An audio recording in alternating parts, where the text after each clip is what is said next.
Talking with the experts. Hello and welcome to Talking with the Experts. My name is Rose Davidson and my guest today is Mark Boldizar. And Mark will be talking to us today about the new science of success. And Mark describes that the foundation of his approach is the simple application of measurement, analysis, and the scientific method to understand the current performance of a business and then use that understanding to plan a path forward to improvement. Welcome, Mark, and it's lovely to meet you. Thank you, Rose. It's nice to be here. I've been looking forward to this for a while, so I'm looking forward to an interesting discussion. Yes, it should be interesting. I've not heard of the science of success before. So could you explain a little bit more about what that means? Yeah, so my entire life have been always inquisitive, always wanting to know how things work. I'm never satisfied with just somebody telling me how things go. So when I went to university, I got a degree in chemistry. And from that period on, I had about a 30-year career in industry in the corporate world, back and forth between research and manufacturing. So all my career has been about applying science, scientific principles, a scientific method. So about 10 years ago, I became interested in what people would know maybe as the law of attraction. There are movies out there, The Secret, books by Think and Grow Rich by Napoleon Hill. And that's the concept of physical reality starts in the mind. So as you think, so you create. Well, what I realized was I've been mixing that concept with the scientific method and measurement my entire career. And things that I attributed to, well, maybe I just had some different mastery of the scientific principles, which led to my success. I realized it was a combination of both, and that the new science of success is taking not down to the science of saying, oh, well, how does thought become reality? It's down to say, okay, there are a lot of research going on there, and that may be tens or decades or 100 years or centuries till somebody actually physically proves it. But so I take the empirical view of it as a law, and then as I studied it, I wanted to uncover, well, how could I teach it to others? So what I've done in the new science of success is really uncover the simple system of how you and me and everyone else engages with this law of attraction, or I like to call it the universal law of creation. And that there's a formula which, if you want to make it more probable that one of your thoughts will manifest versus another, then you can apply that in your personal life or into business. So it's really a systematic and measurable approach to using this universal law of attraction, how you program it, along with the scientific method, and using proven kind of process improvement tools to kind of apply it in your life or apply it in your business to go from where you are to where you want to be. That's an interesting concept. I was just reading a little bit more as you were speaking, and so you've applied this principle worldwide. How in what countries is this principle being applied to? I've applied it as in my corporate life in Asia, so China, in all around Europe, the UK, Germany, France, Netherlands, in North America and Canada, the United States. And what I realized was early in my career, I had this systematic approach to process improvement, which was a bit different than others. These kind of traditional tools where they're very formulaic and you follow these very prescribed methods, particularly if you're in a manufacturing environment, the data is not clean. There's a lot of noise and it's really tough to kind of do that. So you had to use this more intuitive side. And when I started to study the universal law of creation or law of attraction and put it all together, what I realized was I was using my mind and it explained a lot. I had this aha moment and I wondered, why is it that I can't get people all the time to really kind of follow and understand what's going on? And I'm like, look, the science is pretty clear. And what I realized was it wasn't just these tangible things. Things aren't true for you until you come to believe that they're true for you. And you will find, and what I came to conclude as I looked all around the world and working with different people, when individuals decide that it doesn't matter how simple and how proven the concept is, if it's not true for them, no matter, they will look for every shred of evidence that comes to say it's not true and not look for the things that are. So that just led to me to this point that I am now when I left the corporate world. Well, how do I put this all together and really help others see it so that they can start to apply it in a structured way, which then employs the basics of process improvement? Well, how would I chart things? How would I measure, analyze, experiment? So there's a simple loop, that continuous improvement loop that someone could go through, but they understand the rules of the game, so they're not running blind. Okay, so someone who is not scientifically minded, how can they use this principle?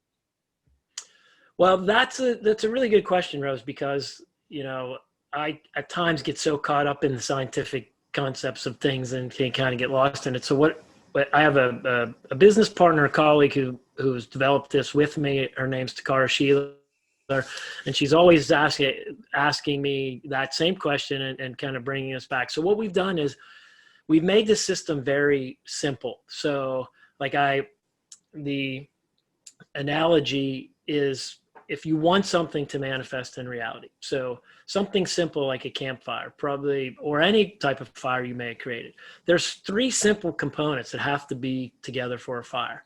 You have to have the firewood, you have to have oxygen, which is in the air, then you have to have some kind of energy, a spark, a match, and then the 3 things, you have a fire.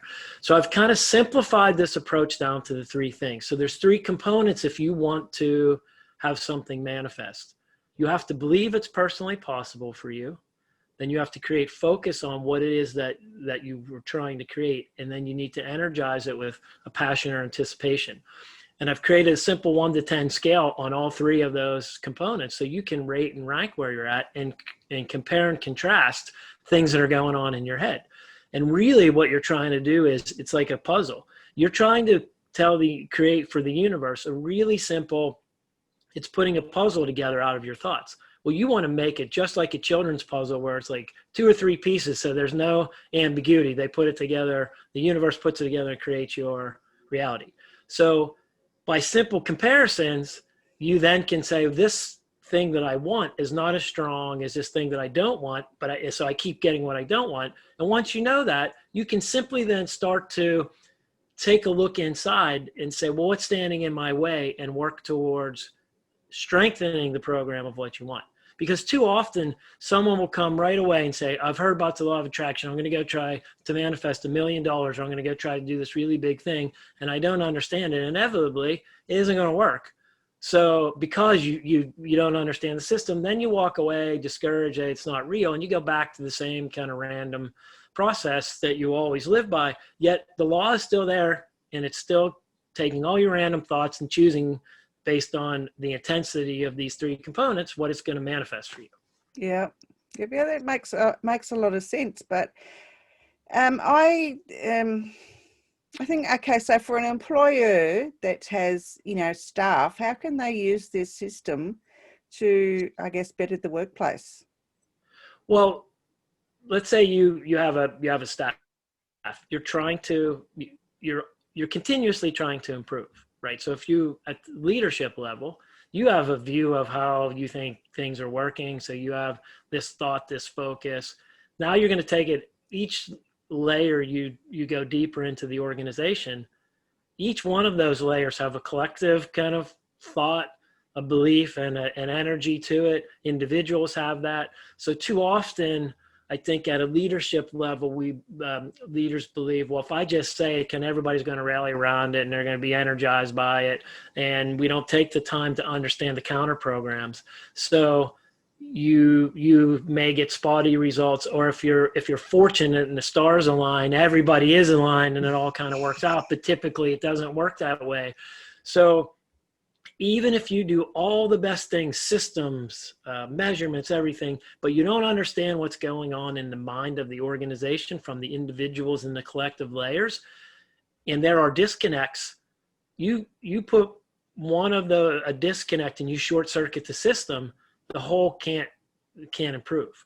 So step back and take that understanding along with what is the change you're trying to make. And then on top of that, we can talk in a few minutes, there's a whole other bit about change. There's a kind of an equation that you can look at to say if you want to try to get in change. And there's actually one of the laws of thermodynamics that governs our universe actually is stands in the way of change. So you have to understand that to overcome it as well. And that's probably not something that anybody's ever said in business. Do you know the second law of thermodynamics is standing in the way of your change? Yeah, I'm a great believer in change and innovation, and I've written an article on that. And a lot of businesses, don't understand the difference between change and innovation, and they don't use the concepts correctly. They just think, well, I'll just go in there and I'll say that this is what's going to happen, but there's no coordination, there's no collaboration. So with your process, how does the collaboration part of this concept help? Well, one, in the collaboration, if we create the framework and the understanding of what's happening, you're trying to make an improvement or a change, and you can put it in a simple, measurable way, you can rally, everybody can see it, right? So all the people that you're trying to collaborate. So let's say change. There was, back in the 1960s, a man by the name of David Leichner created an equation, and he was an organizational consultant for Arthur D. Little, and it was around the equation that governs whether change will actually occur or not. And then there was, in the 80s and 90s, a woman by the name of Catherine Dan Miller. She actually simplified it, but to change the equation goes like this. And this is something, if you kind of put it in front of everybody, I think everybody can understand. So if you want change to occur, by its very definition, and I think whether it's good change or bad, I think everybody would agree, there's generally resistance to change because it's like, I got to do something different.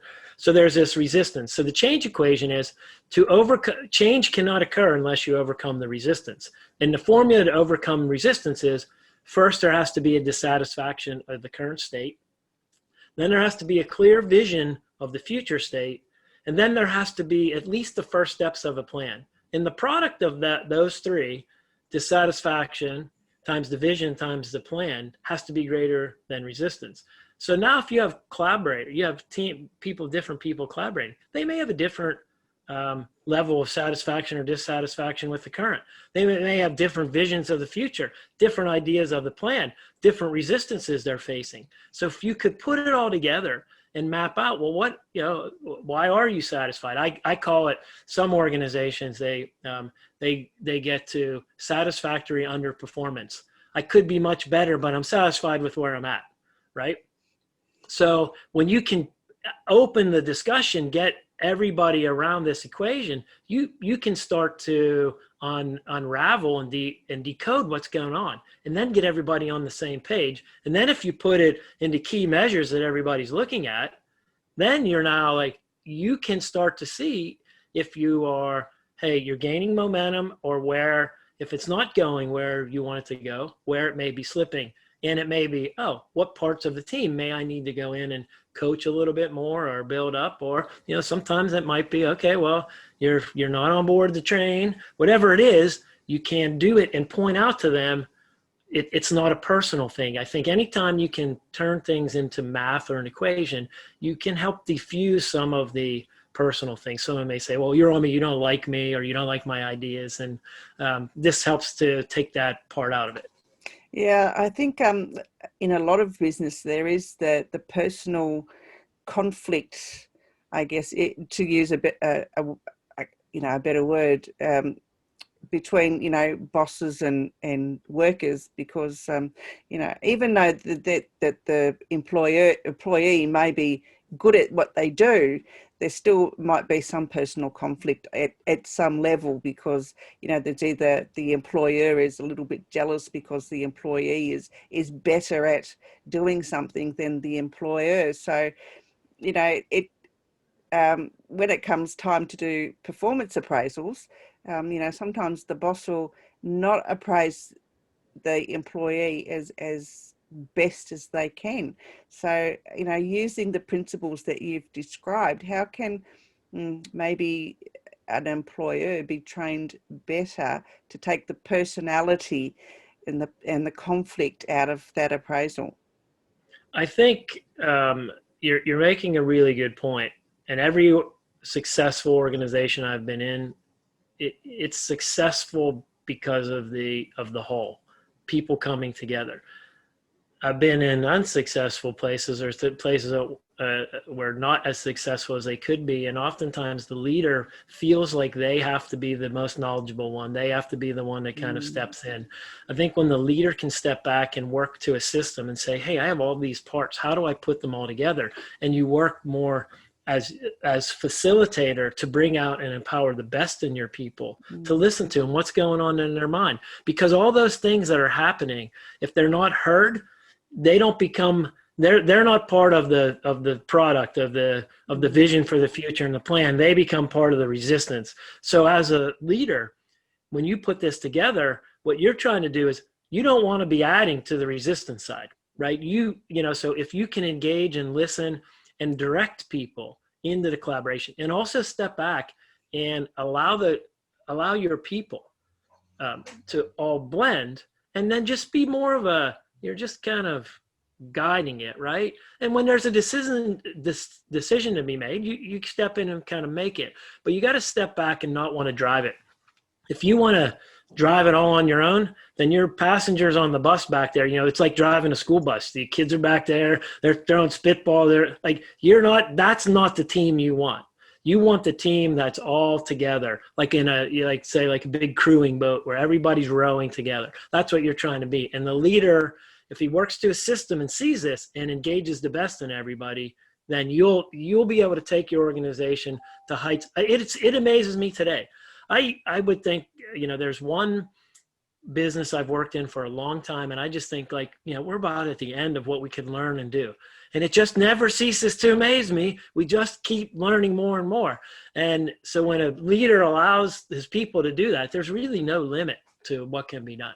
No, to me, that would make a very successful business when the leader can step back and not have to be the most knowledgeable person in the organization. I think fostering learning for his staff or her staff is probably key to a successful organization.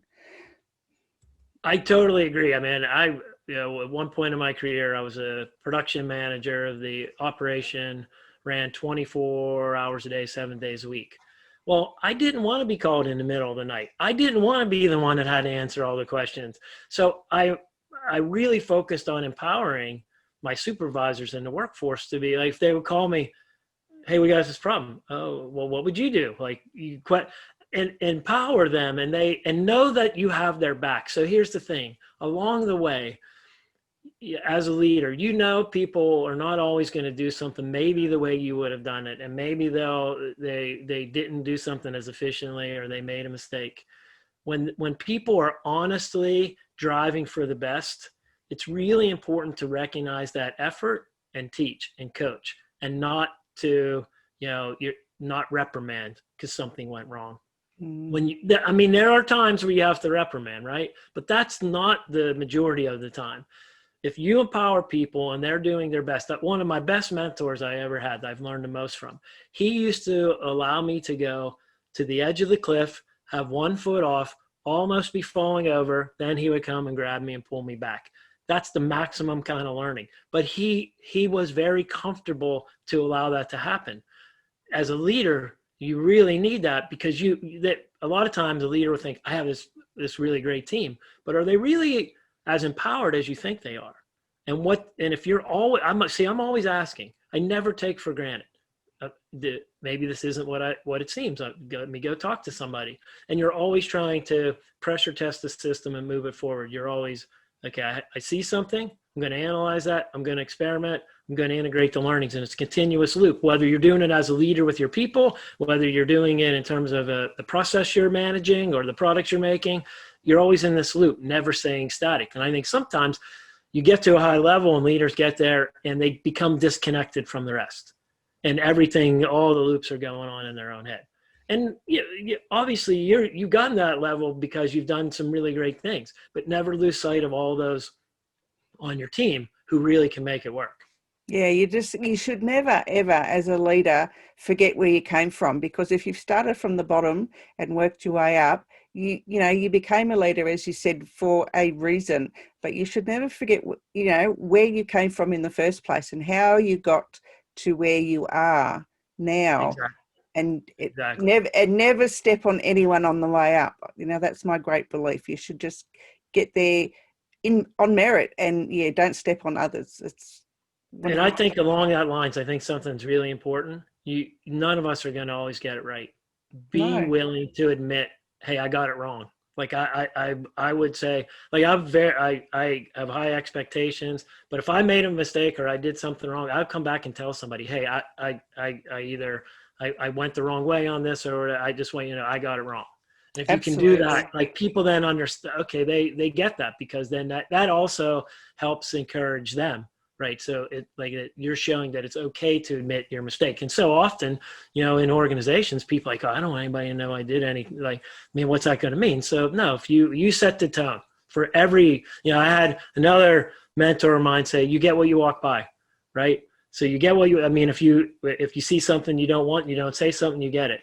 By the same token, if you stop, whether it's good, bad, or indifferent, but you stop and point out, you're reinforcing to people, everybody that works for you, what it is that, what you value, and you're setting the tone with every interaction. Absolutely. I absolutely agree 100%. Now, you've, in your introduction, which I did not read, you've recently featured on a new TV show by Jack Canfield, and it's called Talking About Success. And Yes. you also graduated summa cum laude from university and received numerous high-level corporate awards and holds a United States patent. So what is the patent? So it is in the consumable. So I work for a company and make consumables for the semiconductor industry. So companies who would make computer chips. In the process of making computer chips or memory, they build up layers and layers. So there's metals and insulators, so all the information goes. And the way that those processes know when they finished, it's pretty gross process at times. It's like a big sanding operation on these really intricate parts. But they have to detect when they got just to flat where they want to be, and there's this little detector. And the way this detector went, there's a little window. It's almost like you have this solid sandpaper, and then there's a window which a laser shines through. Well, the old product, in the way it was done, that window was just glued in, and a lot of times it would pop out, and it would crash this chip in process, and they kind of make them and then cut them all out. So that could be like $1 million piece of scrap.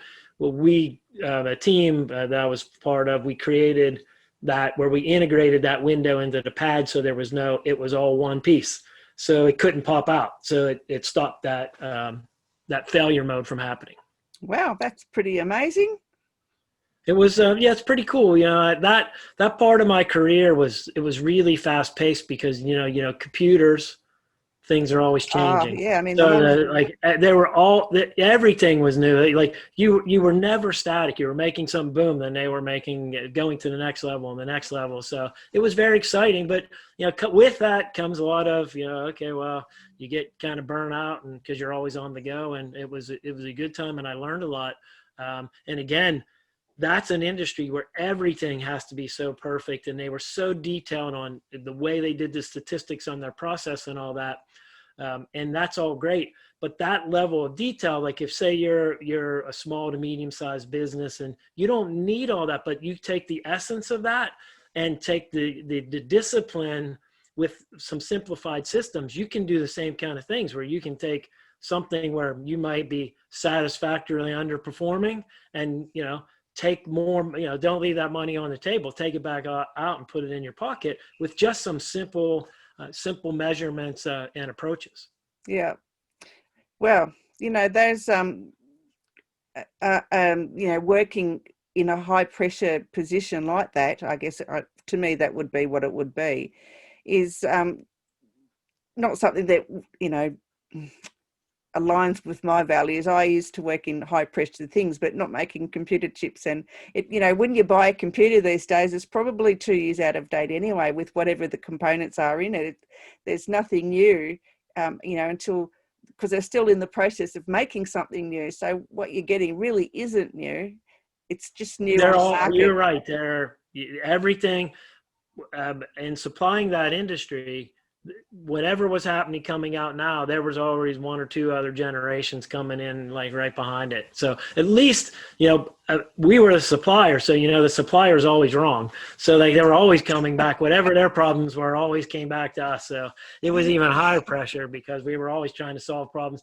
And that was a very interesting experience, because if you think about problem solving, you want to be able to, define the problem, look at all the various, break it down and in a structured way, go after the problem solving.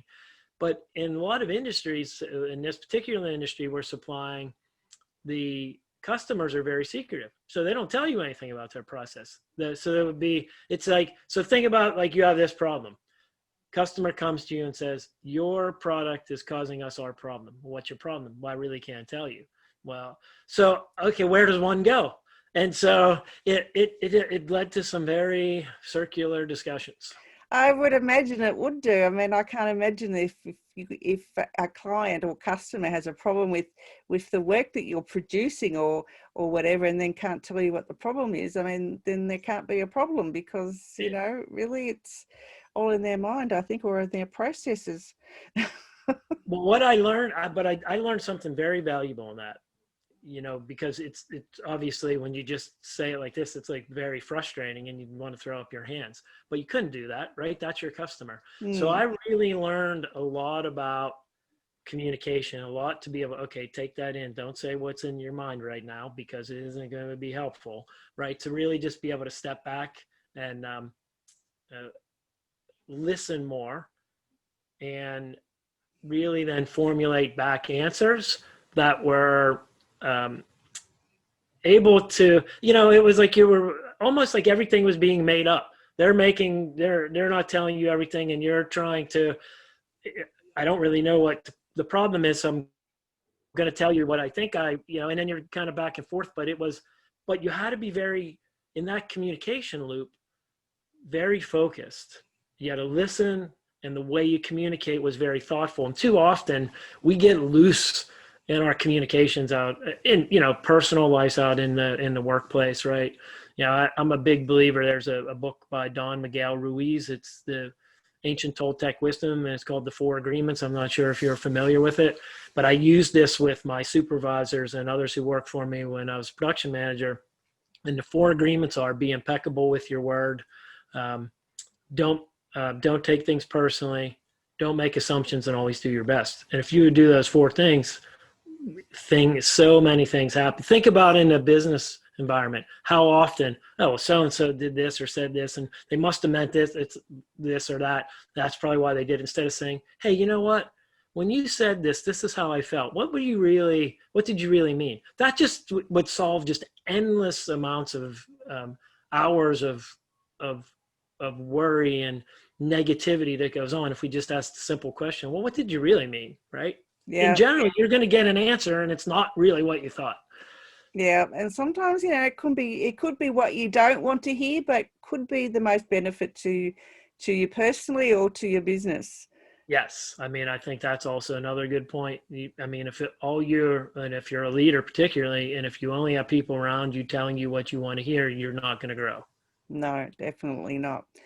Well, so have you got any last words on your new science of success process? Because it's very interesting, and I'd like to hear more about it, but we've run out of time. I think the one thing that I would leave people is that, we have all these tools of process improvement and everything, that there's a science to process improvement. The piece that we add in, and we touched on it, but we didn't go into the great depth, is that the reality that we experience, whether they be results in business and your personal life, start with your thought. And there's this fundamental law, the universal law of creation, that's governing that. And if it's true in certain circumstances, it's true all the time. So if we can become conscious our thoughts actually lead to our reality, whether we're a business leader or in our personal life. And we can start there, and we can step back and think what's going on in our mind. So if you think what's going on in your mind, look at what it is that you want to create, and are they in alignment? And if they're not in alignment, then you shouldn't expect to actually create something new. So I always go back to the definition of insanity. If you do the same things over and over again, if you think the same things over and over again, and you're expecting a different result, well, that's the definition of insanity. Yeah, okay. I have sort of heard of it, but not put in those exact terms. But yeah, so I guess manifesting stuff, you really have to you have to look at the end result, I guess. So what you want is what you are looking for. It's not really making sense, but I guess you have to think of the end result and like pretend you're dancing if you want to go dancing somewhere. Rose, that's exactly it. If you were going on the trip, right, and you didn't know where you were going, how are you ever going to end up there? You're going to end up in lots of places, but it may not be the place you want to end up. So with the end in mind, then you align and say, hey, I want to have this success, business success, personal success. First, then you have to say, do I really believe that's possible for me? And if not, that gets into the blockages. Your business, what's going on in your business that you don't actually believe you could do that? Then you have to focus on that. And then you have the energy of, you want energy, like the passion. And if you align what it is that you want, this future state, with your passion, and work on, if you don't believe right now you can get there, the law doesn't say you can't get there. You may just have to create small wins along the way till you build up to that belief. But it's this simple formula, this continuous improvement formula, that where I add the twist in that you got to know what's going on in your mind, right? Yeah. Because your mind's the first primal cause of whatever's going to happen. And we just think, oh, well, the mind's, it's nothing. No, that's energy, right? They are, and there's a lot of science out there that's measuring that energy. So it's not nothingness. It's creative energy that's going on in your head. Yeah, and there's I've heard and I am a believer that there is, everything has a vibration, whether it be money, exactly, or manifesting something, or everything's either energy or there's a vibration to it. So unless those things are aligned, you're never going to get what you want. Exactly. So your mind is creating a vibration and energy beaming out to the universe, and the universe is like, so you're beaming a television signal, right? So you're beaming out to the universe what it is that you want to experience. If you want to experience something else, you got to start with the program, right? If you keep, I got all these channels, there's nothing I want to watch. Well, if you think about it in this way, you're not just the viewer, you're also the programmer. So you can decide what it is that you want to program and what you're going to see. And I know it sounds simple, and people at first may want to dismiss it. And usually when they dismiss it, the reason is, well, I've never heard of that. Why didn't I ever get taught that in school? Well, there's a lot of things that we don't get taught in school. But once you go out, I've spent 10 years working on that and connecting it back how it applied to my business life and how I go forward with it. And there's a simple formula. If you go to www.newscienceofsuccess.com, you'll see it. It's easy to start to apply. Certainly, if you're interested in learning more, you can either go to newscienceofsuccess.com or markboldizar.com. Just connect with me. I mean, I'd be happy for the first 5 people that say, "Hey, I saw you on Rose's show." I'll do a half-hour call with you to talk through how you apply it in your life or business. That's very generous, Mark. Thank you for that. I care about helping people. I do this, after a while you have this career and you work for a corporation so that the corporation can make money, and that's great because that's what you get paid for. But I really want to help others. We will have a much happier world if people can come and tune into their true nature as a creator and become empowered to create the life and happiness that they strive for. Absolutely, absolutely. All right, so remember what Mark said. Go to markboldizar.com or newscienceofsuccess.com and reach out, and Mark will give the first 5 viewers a free half-hour session.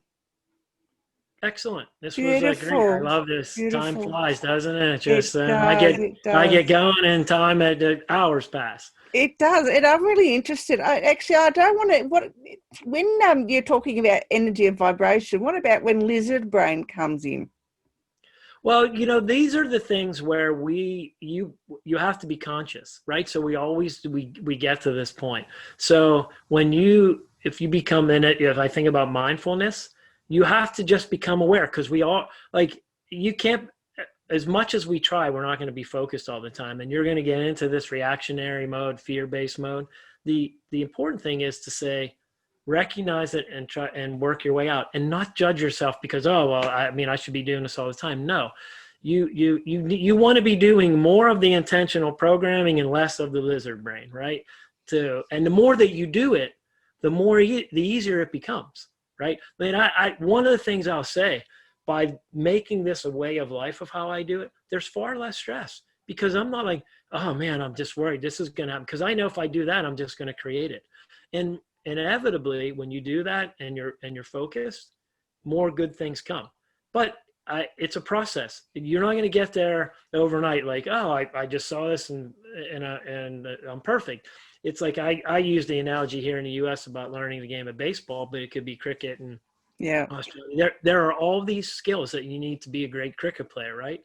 Well, the first time you play cricket from when you're young, you're not going to step right up and be playing the world championship test match the next day. It isn't going to happen. You have to work on the skills, right? It's the same way with this. Once you know how it works, you have to work your way to that. And when you do that, you'll have less and less of the lizard brain coming in. More and more, you're going to be focused and in control. Beautiful, Mark. Well, we might leave it there. And thank you so much. I really enjoyed this conversation. It was absolutely brilliant, and I did learn a little bit, which is great. It's always good to have a guest on that where I can actually learn something and be inspired to do better. Well, thank you, Rose. I appreciate you having me on. It's been a pleasure to be here with you for these last few minutes. All right. Take care. And hopefully we can have another discussion very soon. Anytime, Rose. Anytime. Thanks, Mark. All right. Take care.